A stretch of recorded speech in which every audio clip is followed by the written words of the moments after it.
जरा सोचो, जेल में बैठा एक जीनियस अपने साथियों के साथ मिलकर एक अजीबोगरीब तिजोरी से करोड़ों रुपए चुराने का प्लान बनाए। कहानी की शुरुआत होती है जिमी नाम के एक फुटबॉल खिलाड़ी से, जो एक समय पर तो काफी मशहूर था, लेकिन एक बड़ी इंजरी के बाद से उसका स्पोर्ट्स करियर खत्म हो गया और अब वो मेहनत मजदूरी करके अपना काम चलाता था। एक दिन वो मोटर कार्स की रेस ट्रैक के नीचे बनी सुरंगों में काम करने पहुंचा, लेकिन कुछ देर बाद उसके बॉस कैल ने उसे बुलाया और ये कहकर काम से निकाल दिया कि वो लंगड़ा कर चलता है तो इस काम के लिए ठीक नहीं है। ये सुनकर जिमी को बेहद दुख हुआ और वो सीधा बॉबी नाम की एक औरत के घर पहुंचा। असल में बॉबी जिमी की एक्स वाइफ है। एक समय था वो एक दूसरे से बहुत प्यार करते थे, लेकिन फिर उनका तलाक हो गया और अब बॉबी ने मूडी नाम के एक अमीर आदमी से शादी कर ली थी। जिमी उसके यहाँ से अपनी बेटी सेडी को लेने आया था ताकि उसे एक ब्यूटी कॉन्टेस्ट की तैयारी पर ले जा सके। तभी जिमी को खबर मिलती है कि बॉबी और उसका पति मूडी जल्द ही यहाँ से लिंचबर्ग नाम के एक दूसरे शहर में शिफ्ट हो जाएंगे।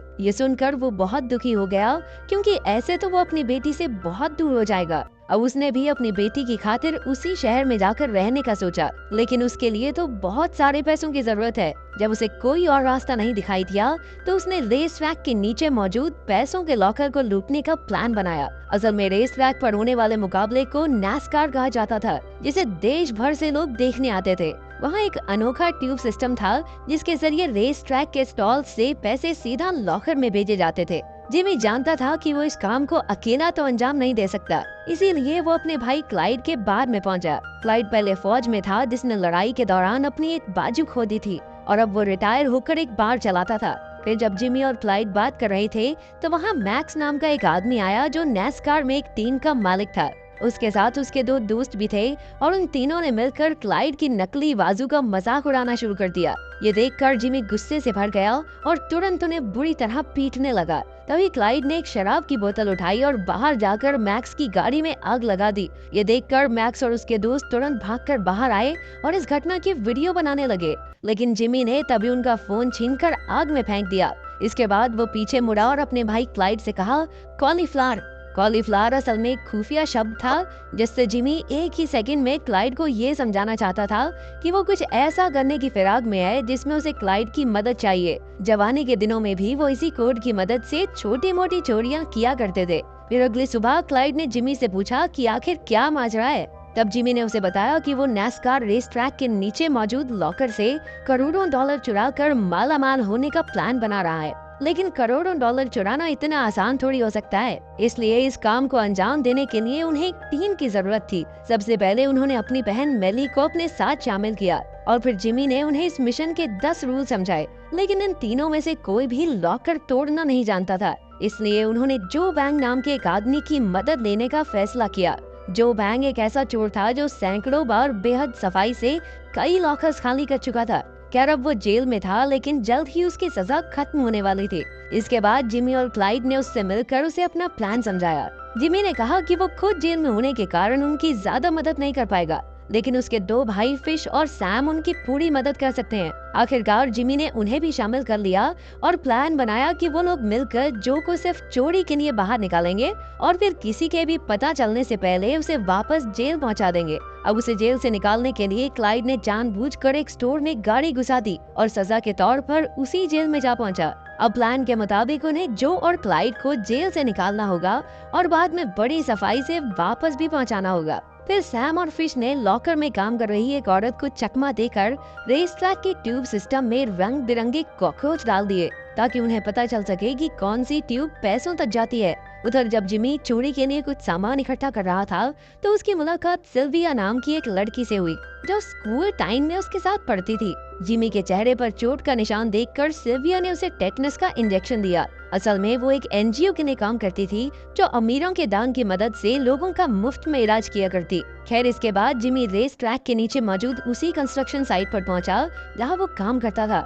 वहां उसने बड़ी चालाकी से नीचे का नक्शा चुरा लिया, लेकिन कुछ ही देर बाद उसके बॉस ने बताया कि यहाँ मरम्मत का काम एक हफ्ता पहले ही खत्म हो जाएगा। अब मजबूरन उन्हें अपनी चोरी को भी एक हफ्ता पहले ही अंजाम देना होगा। आखिरकार चोरी का दिन भी आ गया और प्लान के मुताबिक जेल में जो ने बीमार होने का नाटक किया, जिससे उसे क्लिनिक में भेज दिया गया।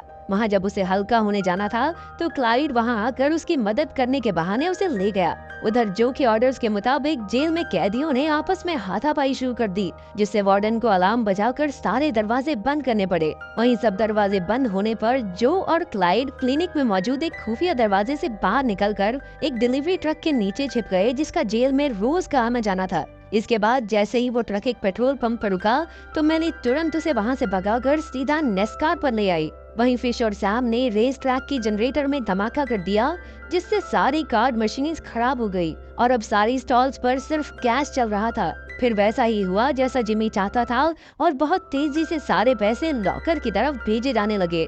अब उनका काम था लॉकर में धमाका करना, जिससे वो पैसे निकाल सकें, और इसके लिए जो ने बच्चों की टॉफीज में ब्लीच और नमक मिलाकर बम बनाया था। वो इसे पाइप के जरिए लॉकर तक पहुंचाकर धमाका करना चाहता था, लेकिन जिमी और क्लाइड तो बेचारे समझ ही नहीं पा रहे थे कि आखिर टॉफी से बॉम्ब कैसे बन सकता है। इसके बाद जो ने सारा काम रोककर सबसे पहले उन्हें केमिकल फॉर्मूले समझाए जिनसे टॉफी में धमाका किया जा सकता है। आखिरकार उसने डब्बा पाइप में डाल दिया, लेकिन वो लॉकर तक पहुंचकर फटा ही नहीं, बल्कि वो तो तेजी से वापस आकर सीधा क्लाइड की छाती पर आ गिरा। असल में जो ने उसका ढक्कन काफी जोर से बंद कर दिया था, इसी चक्कर में धमाका नहीं हुआ। अब उसने ढक्कन को थोड़ा ढीला किया और फिर वापस पाइप में डाल दिया। जैसे ही वो ट्यूब के आखिर में पहुंचा तो एक जोरदार धमाका हुआ और पाइप का ढक्कन टूट गया। इसके बाद उन्होंने पाइप की शुरुआत में एक बहुत बड़ा वैक्यूम पंप लगा दिया, जिससे लॉकर के सारे पैसों को खींचकर पाइप में लाया जा सके। धीरे धीरे उन्होंने सारे पैसे खींचकर लिफाफों में भरने शुरू कर दिए, लेकिन तभी धमाके से जो धुआं हुआ था वो उड़कर पाइप से वापस स्टॉल्स में जाने लगा। तभी कुछ सिक्योरिटी गार्ड्स उसकी जांच करने नीचे आ गए। उन्होंने देखा कि अर्ल नाम का आदमी वहां बीड़ी फूंक रहा था और गार्ड्स उसे डांट कर वापस चले गए। असल में ये भी जिमी का ही बैठाया हुआ एक आदमी था। उधर तब तक जिमी की टीम कचरे के लिफाफों में पैसे भर चुकी थी और दूसरी ओर सैम और फिश ट्रक लेकर एकदम तैयार खड़े थे, लेकिन अचानक वो एक बंद लोहे के दरवाजे पर फंस गए। आखिरकार जिमी ने वहां पहुंचकर किसी तरह दरवाजा खोला और उन्हें आगे पहुंचाया। फिर उन्होंने सारे लिफाफे ट्रक में डाल दिए, लेकिन बाहर निकलने से पहले न जाने कैसे मैक्स वहां आ गया। मैक्स नेस्कार में एक टीम का मालिक था और वो क्लाइड को देखते ही पहचान गया, लेकिन क्लाइड ने एक बार फिर उसकी जमकर धुलाई कर दी और सब वहां से भाग निकले। उधर जेल में कैदियों ने हड़कंप मचाकर किचन में आग लगा दी थी, जिसे बुझाने के लिए फायर ब्रिगेड को बुलाना पड़ा। तभी क्लाइड और जो भी फायर फाइटर्स के भेष में चुपके से जेल में वापस घुस गए और किसी के भी देखने से पहले अपनी जगह पर जा पहुंचे। इसके बाद रात को जिमी की बेटी सेडी का ब्यूटी कॉन्टेस्ट था, जिसमें वो रियाना का एक गाना गाने वाली थी। जैसे ही वो स्टेज पर पहुंची, उसने चारों ओर नजर दौड़ाकर अपने पिता को ढूंढा, लेकिन जिमी वहां मौजूद नहीं था। अगले ही सेकंड उसने सही समय पर एंट्री मारकर अपनी बेटी को खुश कर दिया। वो इतनी खुश थी कि उसने गाना बदलकर अपने पिता का मनपसंद गाना गाया। आखिरकार सब उसके दीवाने हो गए और वो कॉन्टेस्ट भी जीत गई। फिर शो के बाद जिमी चोरी वाला ट्रक लेकर एक पेट्रोल पंप पर पहुंचा और फिर उसने पुलिस को फोन करके खुद ही चोरी की खबर कर दी। इसके बाद चोरी का पैसा एक बार फिर रेस ट्रैक के लॉकर में पहुंच गया। अब अगर पैसा वापस देना था तो चोरी क्यों की? अब FBI इस पूरे मामले की जांच करने पहुंची, लेकिन उनके हाथ कोई सबूत नहीं लगा। क्योंकि रेस ट्रैक का ज्यादातर पैसा वापस आ गया था, इसलिए उन्हें अपनी छानबीन बंद करनी पड़ी। लेकिन सारा नाम के FBI एजेंट को मैक्स ने बताया कि उसने उस दिन क्लाइड को रेस ट्रैक के नीचे देखा था, लेकिन सारा के पास क्लाइड, जिमी और जो के खिलाफ कोई सबूत नहीं था। तो क्या जिमी ने सारा पैसा वापस कर दिया था? असल में ये सब पहले ही जिमी के प्लान में शामिल था। असल में जो ट्रक पुलिस को मिला उसमें चोरी का बहुत मामूली सा हिस्सा था। जब जो और उसके भाई लोहे के दरवाजे पर फंसे हुए थे, तो पीछे से जिमी और क्लाइड ने अलग से ढेरों लिफाफे पहले ही कचरे के डब्बों में डाल दिए थे। वो लोहे का दरवाजा भी जिमी ने ही मैग्नेट से बंद किया था। जैसे ही वो वहां पहुंचा तो उसने मैग्नेट हटाकर आसानी से दरवाजा खोल दिया और उन्हें जाने दिया। उधर मेली ने भी वहां आकर काफी लिफाफे निकाल लिए थे।